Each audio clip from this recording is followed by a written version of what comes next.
Constant coughing, sneezing, runny nose, itchy eyes, and the daily onslaught of drowsiness and irritability in walks seasonal allergies.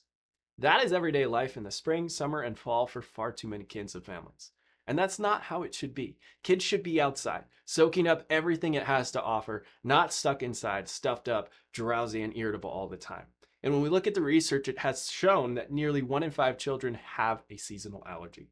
But if you look around in the spring and certain times of the year, it seems the real count is even higher than that.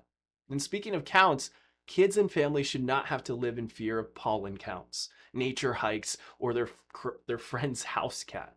But because so many kids struggle with dysregulated immune systems and seasonal allergies, this is the real life for many families. And the unfortunate truth is that not only are kids drowsy and irritable from feeling like crap all the time and not being able to go outside to enjoy the weather and be healthy, but the medications used for the stuffy nose, for the cough, for the congestion and drowsiness are adding to their discomfort. Because did you know that the number one side effect of allergy medications like Claritin, Singulair, and so forth are hyperactivity, anxiety, and behavior issues? And we already have enough kiddos who are sensory stressed, overstressed, and have enough of those challenges without the seasonal allergies and the side effects of the medications. So if you've been told allergies are just genetic and there's nothing you can do about them, that's simply not true. And if you've been told that the key to getting your child's immune system working better and inflammation under control is to switch to special diets and heal the gut, you're barking up the right tree, but still may be missing an essential foundation of full and complete healing. If you're a parent who's frustrated with traditional approaches to your child's seasonal allergies and are seeking natural, drug-free solutions that address the root cause rather than just managing symptoms, then this video is for you. We're going to explore the surprising connection between your child's nervous system and their allergic responses. Why do some kids develop allergies while others don't? When we begin to address underlying neurological imbalances and nervous system dysregulation, this could be the missing piece in helping your child overcome seasonal allergies naturally. But before we jump into the nerdy and sciencey portion of this video, let me tell you about Stella, a young girl who came to a PX office similar to ours. She was struggling not only with just seasonal allergies, but also with sensory issues, focus problems, and other challenges. Her parents had tried numerous therapies, but something was still missing. After learning about the neurological approach to allergies and starting care, everything changed. As her mother shared, chiropractic has definitely improved her allergies. No more green boogers during allergy season is a huge plus. But what's even more remarkable is how addressing the underlying neurological component improved multiple aspects of Stella's health. From better focus to improved body awareness, and even she was trying new foods. But we're going to switch gears here. Let's talk about seasonal allergies. Let's talk about how your kid, like Stella, can benefit from care. We're going to dive into the science behind allergies.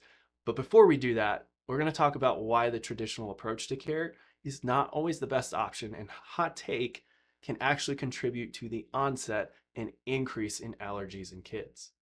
While conventional medicine views seasonal allergies as simply an overreaction to pollen and other allergens, the truth goes much deeper. It's about how your child's nervous system regulates their immune response. What's more, the conventional medical and pediatrician approach to infant health is actually contributing to the rapid increase in allergies in kids due to the overuse of antibiotics and steroid-based medications when kids are little. And we're going to highlight some of the research that supports this. The early antibiotic use in infants, especially within the first 1 to 2 years of life, has been linked to an increase in developing allergies and autoimmune conditions later in life. And here's why. Antibiotics not only does the job for the body, so it never learns how to do it on its own, because it's not given the chance, it also significantly disrupts the gut and the microbiome. Antibiotics don't just target harmful bacteria. They wipe out everything, all the beneficial gut bacteria that are crucial for developing a healthy immune system. The gut is home to about 70 to 80% of the body's immune cells, and its proper development in early life is critical for its immune tolerance. When antibiotics disturb this balance, it can lead to gut dysbiosis, which increases the likelihood of the immune system overreacting to harmless substances like allergens or even the body's own tissue, which would be the case in autoimmunity. So big picture, the body doesn't learn how to fight off infections efficiently on its own. The gut gets disrupted, but there's also another point of consideration, and that's the impact on how the immune system continues to develop. Early antibiotic exposure and overuse of medications can alter the Th1 Th2 immune balance. Now, what is that? A healthy immune system maintains balance between these two types of responses. Think of it as two different modes of operating. Th1 helps fight infections, while Th2 is more involved in the allergic responses.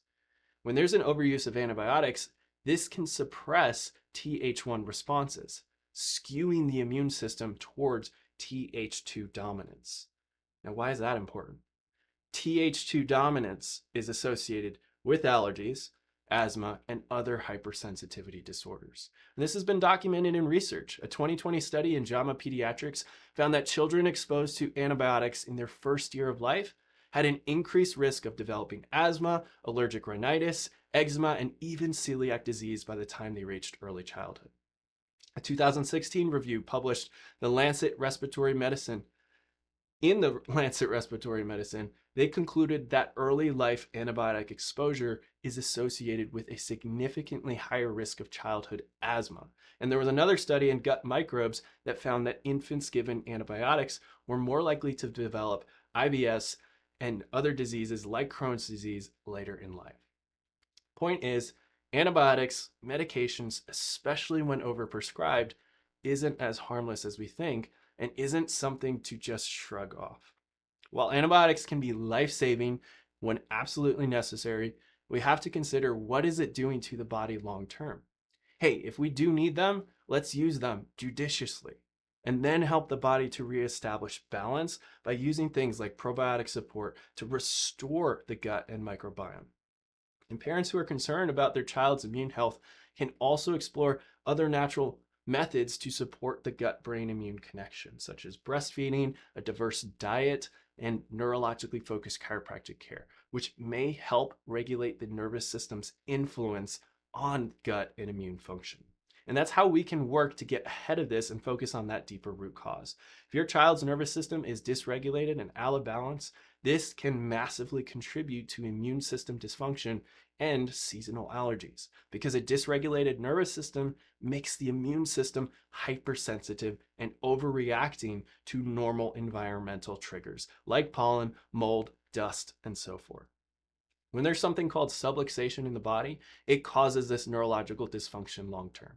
It's a term you may have never heard before, but it's a way of describing the dysfunction within the nervous system, specifically within the neurospinal system, where air traffic control lives, how digestion, the immune system, and nearly every other system communicate via this superhighway system, the neurospinal system. And when subluxation sets up shop, it leads to numerous systems being affected in the body that can contribute to allergies, congestion, irritation, and a pro-inflammatory state. And so this one thing, subluxation, can come from multiple things and typically a combination of things.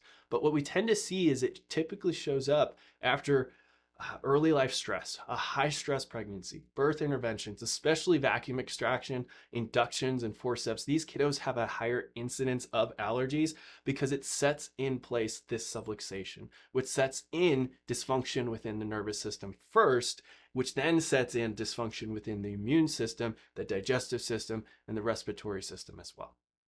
Now, what that looks like more specifically, what does subluxation do to the body, to the nervous system, is a number of things.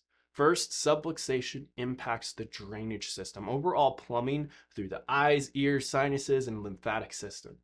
When subluxation is in there and it causes increased tension, stuck tone within the neuromuscular system, this creates restriction of drainage of the ears, the nose, the throat, and the lungs.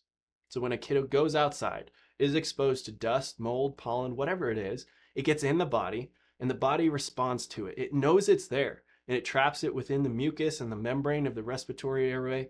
And through normal motility, those things are supposed to be coughed up, sneezed out, or transported to the gut to be dealt with.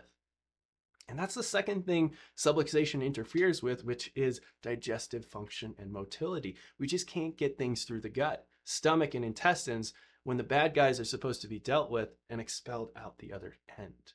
The third thing that subluxation leads to is what's called sympathetic dominance. It leaves the body in this pro-inflammatory, hypersensitive state, which then causes the immune system to overreact to things like pollen, dust, the flowers in the grass. And it's the same thing that goes for food allergies as well, but in this conversation, we're just focusing on the seasonal allergies aspect.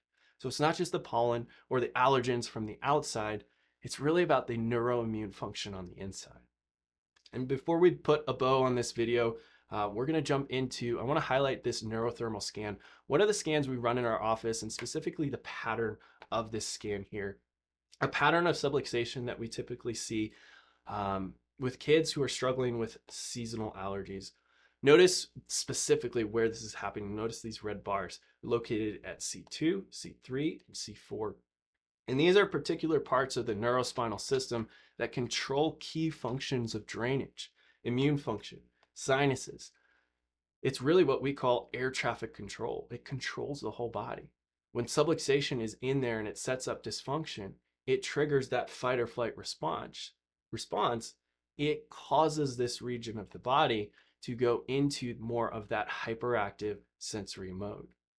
It will also impact the drainage of this area, the ears, the nose, the throat, the sinuses, and the lymphatic drainage due to the higher tone and tension that comes along with that subluxation.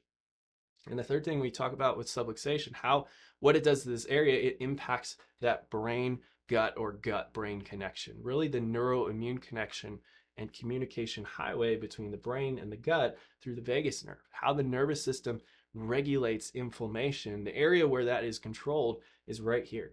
The area where that is housed up is in this area specifically, the connection between that brain and gut region. There's a nuclei that is designed to regulate really the state of how much inflammation is going to be pumped through. And when we see more stress, when we see more effects of subluxation and what is going on in this area, it's a typical pattern that we see show up for kids with these seasonal allergies. And that's where neurologically focused chiropractic care comes in and deals with the subluxation, deals with the neurological dysfunction, the stuck tone and tension, so that the body can get better naturally on its own. The plumbing and the drainage gets better. The inflammation calms down. The system is less hypertensive and overreactive. So to wrap this up, don't let another seasonal allergy or allergy season keep your child from getting outside and fully enjoying life as they should. I invite you to take the first step towards natural, lasting relief by learning more about the role the nervous system has and how dysregulation can set up shop for seasonal allergies. We made this one easy for you. Comment sneeze below to get more info on our root cause drug-free approach. That's all for this one. Thanks for watching and have a wonderful day.